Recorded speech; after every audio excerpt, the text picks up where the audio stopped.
actually really, really important. So, you know, even if you feel like you haven't got a role to play, you're not doing anything spectacular. It doesn't. You are, as long keeping each other buoyant, keeping each other going, just being there for each other, and just staying at home like we're told to. Um, that's a great contribution. Um, so yes, we today I was just going to keep it nice and brief. Got something a bit fun if it works. Um, and so today I think we keep very, very simple skin message to you. And we were just going to talk about skin cleansing. So we are obviously all at home, not able to access any injectables, any peels, any of our usual treatments. But I actually think that it's a really good opportunity for me to talk to you about looking after your skin, because there's definitely a good number of my clients that are happy to kind of invest in the injectables and the peels and that side of things, and actually the quality of the skin is not great. And for me, I think you do need to look after both, because they go hand in hand. And certainly as you start to, if you're somebody who's having regular injectables and regular peels, things like that, as you start to age, your skin will change. So even if you're keeping the wrinkles at bay, the skin can still start to age and look lackluster, and there can be a bit of a mismatch going on. So that's why it's important. And also, I just think if you're going to, invest in your skin for injectable type treatments, then really you should be getting the basics right. You should, it's it all counts. So I think it's really important that you're doing all of the basic things. So being at home is a great time to kind of just brush up on those things and see what we're all up to, what we should be doing. So there are ridiculous number of skincare brands on the market. If you've watched any of my lives before, you'll know that I am a medical skincare range advocate. And that is because obviously I stock medical skincare, but I stock medical skincare because it works. That's really as straightforward and simple as I can put it. Medical skincare is different from beauty because it contains ingredients that have been developed and tested and proven to do something to your skin. So again, in a nutshell, I would say the difference is that beauty brands are more about the feel-good factor. And by that I mean the kind of look, the touch, the feel, the smell. So they give you the instant, that's nice, smell. What do people do? They open a pot of luxurious cream, whatever it is, and they smell that, it's lovely, isn't it? Well, so what? If you want something that's going to do your skin some actual good and have an actual effect on the way that your skin behaves, you do need to stick with medical skincare brands. And in that, I do not include Clinique, Clarins, Dermalogica. They're all beauty skincare brands. And again, I will always say, if you've got no problems with your skin, then you've got more room to, you don't have to be quite so careful, I suppose. If you've got good skin, genetically, naturally, healthy skin, there's no problems with it, then you can kind of put pretty much anything on it and it'll be all right. The problems come when you have a problem. So if you are starting to show signs of aging, you've got some issues with pigmentation, you've got acne or breakouts, you've got chronic redness or rosacea, or you've got good skin, but you want to have amazing looking skin. Well, any of those kind of scenarios, then you need to be using medical skincare. Because nothing else is going to get you where you want to go. But today we were going to keep it nice and simple and just talk about cleansing. So I, again, always like to keep it quite simple with my consultations when I see clients, and quite often that's because when I talk to people I find that people are skipping out the most simple things in life. So sometimes it's easy to kind of skip on to something way more advanced and we kind of don't go over the basics. And so for me, I would say cleansing is overlooked by a lot of people as probably being not all that important. And I would actually say it's the most important part of your skincare regime.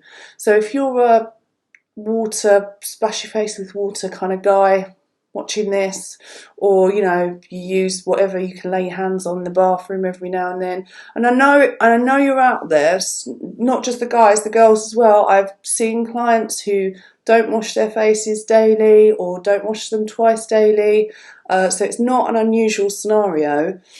But it's a basic staple of having your skin look good, function healthily, and age well.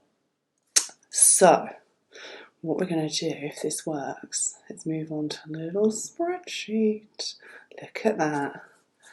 I thought, with all these kids being forced to go back to school, I was going to get a little spreadsheet. It's not even a spreadsheet, it's a slideshow. So anyway, so I've called this Keeping Your Skin Squeaky Clean. See if it works. Okay, so this is what my thoughts on cleansing. So I've written here, why is it important? So it's important to remove dirt and makeup. It's important to remove oil and debris. It helps to encourage sloughing away of dead dry skin cells. It can help to stimulate circulation, and one that perhaps not all of you realise quite as importantly is that it will help to ensure that any products that you're using that contain active ingredients, so your medical skincare products, get maximum contact with the skin. So if you've ever seen me for a peel treatment, or you've ever had a peel treatment, well, I can't speak for other practitioners, but if you've ever seen me for a peel treatment, you will know that I will cleanse your skin repeatedly until it is squeaky clean. And that is the reason, because when I'm then going to apply a peel solution onto your skin, if your skin is super clean, then I know that solution is getting, there's nothing in the way, there's no barrier at all, it's getting the maximum contact it can get with your skin. So if you envisage that with all of the products that you're using, so if you're using retinols or growth factors or peptides or AHAs or any of those kinds of ingredients, you want your skin to be super duper duper duper clean in order to get a really good contact with your skincare product. What to use, I'm keeping this really simple. I don't want it to be a massive plug of buy this and buy that. So I would simply say use a facial cleanser you can rinse off with water. Use tepid water, not too hot, not too cold. Use a clean towel to dry your face or a piece of kitchen paper. So a facial cleanser just means don't use your shower gel, don't use a bar of soap, don't just use tap water. Use a product that has been developed to cleanse your face with the use of water. Facial cleansers will have a slightly different pH from things like soap and shower gel, which means that they are going to have a better effect on what we call the acid mantle of your skin, which is the protective element of your skin. You want to rinse it off with water, because for me, if you're using wipes, if you're using micellar water, if you're using those kind of cleansers that you just using a bit of cotton pad to wipe away, you are not cleaning your face properly. You are moving dirt around and you are moving the ingredients that are in that cleanser, in that wipe, in that micellar water. You're just moving stuff around on your skin. You might be scraping off some of it, but that is not cleaning your skin. So that is why I emphasise the use of a facial cleanser that requires water. Tepid water, because you are trying to reduce any reactions in your skin that are caused by the temperature of water. So heat will stimulate oil production, and oil in the skin causes problems, okay? Cold can stimulate redness, broken vessels, that kind of thing, as can heat as well.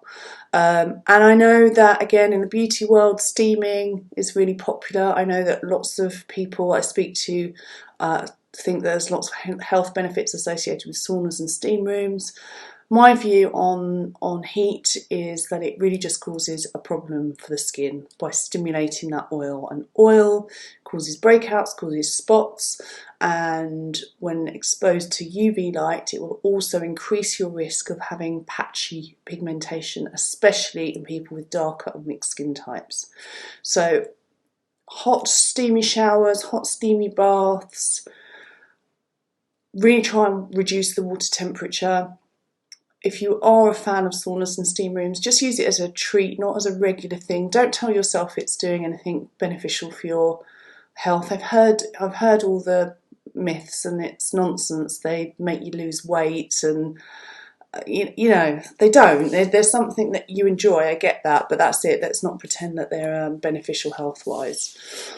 Use a clean towel to dry your face, or a piece of kitchen paper, and the lovely Pam Cushing, the Acid Queen, corrected me on this on social media yesterday. In her opinion, really it should only be kitchen paper, and you know what, she's right.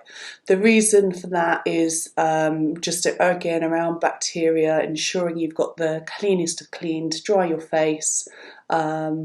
A clean towel is obviously better than a dirty towel or a pre-used towel, but better still a piece of kitchen paper.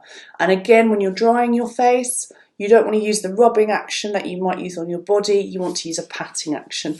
And again, a patting action, you're reducing friction, so you're reducing the stimulation of oil, stimulation of redness, broken vessels, all of that stuff. So that's what to use. What not to use. Mentioned a couple of these already. So micellar water and wipes. I don't get the fascination with micellar water. I don't understand it. I know everybody's obsessed with it. I don't get it. It's just globules of oil dispersed throughout water. I'm not a fan of oil. I know that some of the waterproof makeup requires